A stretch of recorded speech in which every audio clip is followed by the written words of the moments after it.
Close చేసి ఇట్లా లాగాలి అంతే. మొత్తం సెట్ చేసేయాలి.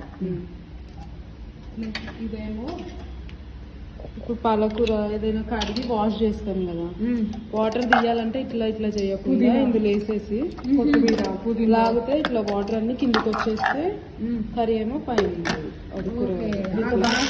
తడిపోతాయి. ఇప్పుడు కొత్తిమీర పుదీనా కడిగిన కొంచెం పైన కావాలి, కడిగి ఇట్లా ఇట్లా అంటే వాటర్ అన్ని కిందికి వెళ్ళిపోతాయి. స్టోరేజ్ కోసం కూడా వాష్ చేసి బాక్స్ లో ప్యాక్ చేసుకునేటప్పుడు అట్లా లాగేసి. ఇంకొకటి లేదా నాకు అది నచ్చింది బాగా, ఇంకోటి మజ్జిగ. ఒక్కసారి అలా లాగితే మజ్జిగ ఎంత బాగా అవుతుంది తెలుసా. అది కూడా ఇదా మేడం? అది జస్ట్ క్యాప్ లాగా. ఓకే.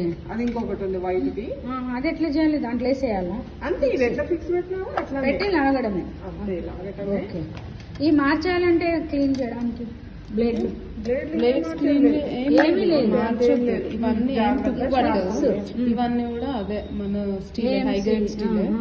ఇక్కడ వాష్ చేసుకోవాలి నీట్ గా ఇక్కడనే ఈ బ్లేడ్ల దగ్గర, అంతేగాని తీసి ఓపెన్ చేసి చేయబెట్టి ఏం వాష్ చేయడం అవసరం లేదు.